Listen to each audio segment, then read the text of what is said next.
मित्रमैत्रिणींनो नमस्कार. मी मुक्ता कदम. तुम्ही पहिले हे 2 बॅनर पाहून घ्या.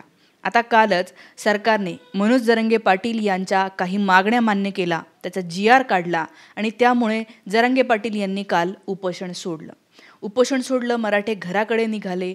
मनोजदादा जरांगे हे अजूनही दवाखान्यामध्ये आहे, सलाईनवर आहे. परंतु आता त्याच्यानंतर जे काही सुरू झालेलं आहे ते म्हणजे हे जे काही बॅनर आता तुम्हाला दिसत आहे इथे, ह्या बॅनरवरून सोशल मीडियावर मोठ्या प्रमाणावर एक मराठा समाजाविषयी निगेटिव्हिटी पसरायला सुरुवात झालेली आहे. आता ही निगेटिव्हिटी कोणीतरी मुद्दामून पसरवत आहे असं मला वाटत नाही.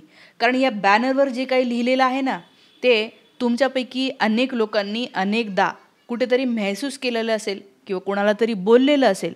तुम्ही नसेल तसं बोललात तर तुम्ही समजदार आहात, पण तुम्ही हे जर बोलला असाल म्हणजे तुम्हाला काहीतरी आपल्या या जातीचा गर्व जर असेल आणि या गर्वामुळे तुम्ही जर कुणाला तरी खालचं समजत असाल, कुणाला तरी गाढवं आणि स्वतःला घोडे समजत असाल, तर तुमच्यामध्ये खूप मोठा प्रॉब्लेम आहे. आणि तो प्रॉब्लेम तुम्ही पहिले सोडवा. ते आजच ते डोक्यातनं काढून टाका. हे आरक्षण मिळालेलं आहे, त्याच्यामुळे आता पुढे काय काय करायला पाहिजे आणि हे किती प्रॉब्लेमॅटिक आहे, याच्यामुळे समाजाची किती मोठी बदनामी होते, नाचक्की होते, हे सुद्धा समजावून घ्या. तर आता हे जे काही उपोषण संपलं त्याच्यानंतर आज सकाळपासून ह्या एका मुलाचा हा बॅनर खूपच व्हायरल होतोय. म्हणजे मी फेसबुक उघडलं की मला तेच दिसायला लागलं. प्रत्येकजण त्याच्यावर व्यक्त होतोय. लोक म्हणायला लागलेली की हे न सुधारणारे लोक आहेत, त्यांना हे सुधारणार आहेत का, हे सुधरूच शकत नाही असं बोललं जात आहे. नेमकं या बॅनरवर काय लिहिलेलं आहे तर पहिला बॅनर मी तुम्हाला दाखवते, जो 3 दिवसापूर्वीच व्हायरल होत होता. त्याच्यावर असं लिहिलेलं आहे. आता हा बॅनर कोणत्या गावचा आहे ते पण लिहिले. त्यांनी लिहिले धामणी, तालुका आंबेगाव, जिल्हा पुणे. आरक्षण का महत्त्वाचे, तर त्यांनी पहिलं कारण दिलं, बापाने कर्ज घेऊन मुलाला शिकवले, मुलांनी अभ्यास करून 90% मिळवले, परंतु आरक्षणामुळे फुकट शिकणारे 45% वाले सरकारने नोकरीला लावले आणि म्हणूनच घोड्यांच्या शर्यतीत गाढवं पुढे आहेत आणि म्हणून यांना आरक्षण पाहिजे आहे, असा हा बॅनर होता. या व्यक्तीचं नाव मला माहीत नाही. तुम्हाला जर कळलं तर नक्की कमेंट करून सांगा आणि त्यांना हा माझा व्हिडिओ पाठवा. तर हे जे कोण बॅनर धरून आहेत ना, त्या दादांना मला सांगायचं आहे की तुमच्या मुलाने जर का 90% मिळाले तर 45% वाला फुकट शिकणारा नोकरीला लागला, हे जे म्हणतात ना, हे पूर्णपणे खोटं आहे. असं कोणत्या कॉलेजमध्ये आहे की 40% वाला हा नोकरीला लागतो परंतु 90% वाला मागे राहतो. मुद्दा आहे की हा जो काही फरक तुम्ही दाखवताय ना, 90 आणि 40, हे असा फरक कधीच नव्हता, कुठेच नाही आहे. मी तुम्हाला डायरेक्ट डाटाच सांगते काय आहे तो. या कट ऑफ मार्क्समध्ये इतका फरक कधीच नसतो. फरक असला तर 5 मार्क, 10 मार्क, कधी 2 मार्क, कधी 4 मार्क, असा फरक असतो. उदाहरणार्थ मी तुम्हाला सांगते, नीट 2025ची परीक्षा झाली, त्याच्यामध्ये ओपनचा कट ऑफ 630 होता. ठीक आहे, 610 ते 630. मात्र OBCचा कट ऑफ होता 620. आता 630 आणि 620 याच्यामध्ये किती मार्कांचा फरक आहे दादा? 10 मार्कांचा फरक आहे. टक्केवारी काढली तर ती म्हणजे काहीच नाही, 2% 4%चा फरक होईल तो. त्याच्यानंतर उदाहरणार्थ मी अजून एक दुसरं उदाहरण देते. 2024मध्ये हाच ओपनचा कट ऑफ 642 होता आणि OBCसाठी तो 638 होता. किती मार्कांचा फरक आहे दादा? 4 मार्कांचा फरक आहे.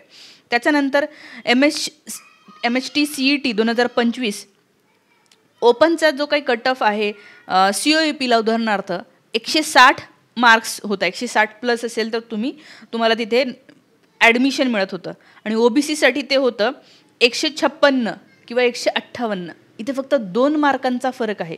त्याच्यामुळे हे जे एक फेक नॅरेटिव्ह पसरवलं जाते किंवा हे जे तुम्ही मनात धरून असता, 40 वाला पुढे जातो, 90 वाला मागे राहतो, हे असं नाही आहे. हां, 2-3 मार्कांचा फरक असतो आणि अर्थातच त्या 2-3 मार्का मिळवणं हे पण खूप अवघड असतं. त्यामुळे आपल्याला आरक्षण मिळावं हे तुम्ही म्हणा, पण गाढवं पुढे जातात, घोडे मागे राहतात, हे म्हणू नका. ते माणसंच आहेत. आणि आता मग जेव्हा मराठा ही कुणबीमध्ये गेली म्हणजे OBCमध्ये गेली आहे, म्हणजे आता तुम्ही OBC झाला म्हणजे आता तुम्ही ते गाढवाच्या कॅटेगरीत गेलायत का?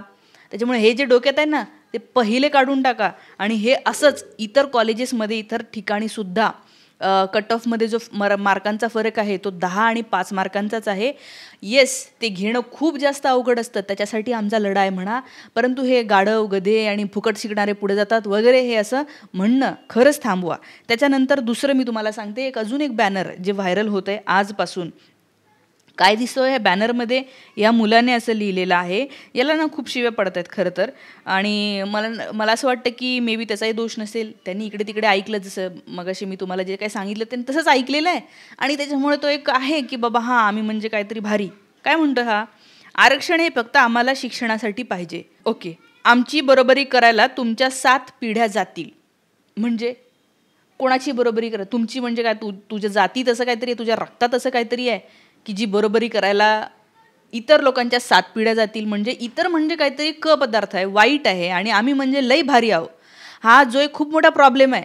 आणि अजूनही मनोज जरांगे पाटील यांना जो हा संघर्ष करावा लागला, इतक्यांदा उपोषण करावं लागलं नाही, याच्या मागे पण कारण आहे ते म्हणजे हे असे विचार. म्हणजे 100 वर्षाआधी काही लोक होते ज्यांना हे असंच वाटत होतं, आम्ही म्हणजे लय भारी, आमची बरोबरी कोणीच करू शकत नाही, आम्हाला आरक्षणाची काय गरज आहे. आणि त्यांच्याच या फालतूगिरीमुळे त्यांना असं वाटलं आम्ही लय भारी, मराठा लिहिलं, तिथं कुणबी लिहिणं बंद केलं. आणि त्यामुळे मग आज तुम्ही तुमच्या पिढ्यामधल्या ज्या आहेत ना, ज्या शिक्षणापासून हे राहिल्या, त्यांना खूप पैसे देऊन शिक्षण घ्यावं लागलं. काही लोक पैसे नव्हते म्हणून शिकू नाही शकले. याचं सगळ्यात मोठं जे काही कारण आहे, हे याच्या आधीच्या लोकांनी, पूर्वजांनी, काही लोकांच्या हे असा माज बाळगलेला होता की आम्ही म्हणजे आम्हाला काय गरज आहे, आम्ही इजारदार, आम्ही जहागीरदार, आम्ही जमीनदार, आम्ही 96 कोळी. हे असं केल्यामुळे आज या माणसाला उपाशी राहावं लागतं. आणि बाकीचं सगळं जो काही मराठवाड्यातला एवढा मोठा भाग जो आहे तो मागे राहिलेला आहे. त्यामुळे माझं सांगणं आहे, ह्या जो कोण मुलगा आहे याचं नाव मला माहीत नाही, याच्या हातात बॅनर कोणी दिलं ते पण मला माहीत नाही. होऊ शकतं मुद्दामून असा कोणीतरी बॅनर दिलेला आहे. पण मला माहीतच आहे की अनेक लोक असा विचार करतातच की आम्ही लय भारी आहे ना, आमची बरोबरी तुम्ही करूच शकत नाही. अरे बाबा, असं आहे का? मराठा समाजातले सगळे एकदम धुतलेल्या तांदूळासारखे आहे? नाही आहे दादा. प्रत्येक जातीमध्ये काही विकृत लोक आहेतच, आणि प्रत्येक जातीमध्ये खूप चांगलेही लोक आहे. मराठा समाजाने आजपर्यंत खूप जास्त चांगले लोकही दिलेले आहे, बुद्धिवादी लोक दिलेले आहे, अभ्यासक दिलेले आहे, सायंटिस्ट दिलेले आहे, लेखक दिलेले आहे. त्यामुळे मराठ्यांचा इतिहास, हे जे काही कर्तृत्व तुम्ही जे म्हणता ना, हा जर का गर्व बाळगायचाच असेल तर छत्रपती शिवाजी महाराजांचा, त्यांच्या शौर्याच्या, त्यांच्या माणुसकीचा, त्यांचा सर्व जाती धर्माला एक सोबत घेऊन जाण्याचा गर्व बाळगा. आपल्या बुद्धिमत्तेचा गर्व बाळगा, आपल्या अभ्यासाचा गर्व बाळगा. आपण ह्या जातीत जन्माला आलो म्हणून त्याचा गर्व जर बाळगत असाल तर लोक तुम्हाला खूप शिव्या देतात. बघा, हे खूप जास्त लोक शिव्या द्यायला लागलेले आहे. हे मराठाच काय, कुठल्याच जातींनी मानू नये. ते काय म्हणूया, SC कॅटेगरीमध्ये पण अजून कॅटेगरायझेशन आहे. महारांना वाटतं आम्ही लय भारी, मांगांना वाटतं आम्ही लय भारी, आमच्या खालचे अजून जास्त वाईट. हे जे काही आहे, धनगरांना वाटतं आम्हीच लय भारी, त्याच्या खालचे SC ST जे आहे ते असेच आहेत. ह्याच्यातून प्रत्येकच जातींनी बाहेर यावं, हे माझं सांगणं आहे. आणि करायचंच असेल मराठ्यांनो, या सगळ्या आरक्षणाचा फायदा उचलायचा असेल ना, सगळ्यांना सोबत घेऊन जा. पोरांना खूप शिकवा, पोरांना मोठी स्वप्न दाखवा, वैज्ञानिक बनण्याची स्वप्न दाखवा, इंजिनियर, डॉक्टर बनण्याची स्वप्न दाखवा.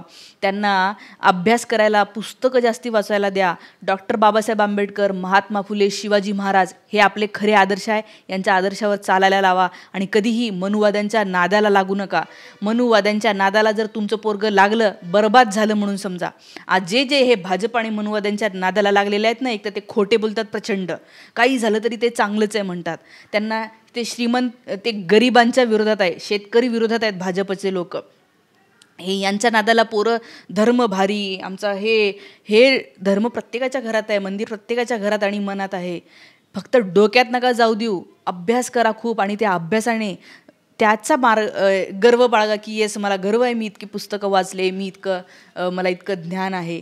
तर हे जे काही आहे ना, ही सगळी बदनामी ही आता बाहेरचे लोक नाही करत आहे. परवापर्यंत मीडिया करत होतं, फडणवीस यांचे पाठवलेले IT सेलचे लोक करत होते. पण आज तुमच्यापैकीच काही लोक हे या समाजाला बदनामीला कारणीभूत ठरत आहे का, हे चेक करा. आणि असं कोणी असेल ना, त्यांना हा माझा व्हिडिओ नक्की पाठवा. आणि या सगळ्या तुमच्या पोरांना जर का तुम्हाला शिकवायचं असेल, MPSC करायचं असेल, तर माझ्याकडे माझा एक वेबिनार आहे. मी स्वतः MPSC आणि UPSCला 8 वर्ष शिकवलेलं आहे.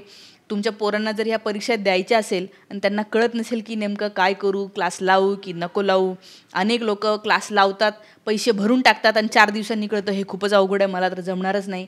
त्यांच्यासाठी हा फाउंडेशन कोर्स आहे. याच्यामध्ये मी तुम्हाला MPSCचा माइंडसेट काय असायला पाहिजे, त्याच्यासाठी अप्रोच काय असायला पाहिजे, तुमचं पर्सोना काय असायला पाहिजे, अभ्यासाची स्ट्रॅटेजी काय असायला पाहिजे, या सगळ्या गोष्टींवर चर्चा मी करणार आहे. हा 2 तासाचा वेबिनार आहे, त्याची फार माफक फीज आहे. हा QR कोड स्कॅन करा आणि तुम्हाला इथे वेबिनार या आठवड्यामध्येच मी जो घेणार आहे त्याची लिंक तुमच्यापर्यंत येईल. तर आपल्या जास्तीत जास्त भावंडांपर्यंत हे पाठवा. माझा प्रयत्न असेल की हे जे कोण आपले शिकलेले भावंड असतील त्यांना एक योग्य मार्गावर लावण्यासाठी मी हे सगळं जे काही आहे ते लॉन्च केलेलं आहे. अर्थात त्याच्यातनं इतर लोकांनाही फायदा व्हावा हा माझा उद्देश आहेच. तर हे असं आहे. तुम्हाला लक्षात आलं आपल्याला कशातून बाहेर पडायचं आहे? येस. अजून काही असेल तर मला नक्की कळवा, तुमच्या प्रतिक्रिया कळवा. थांबते. Thank you so much.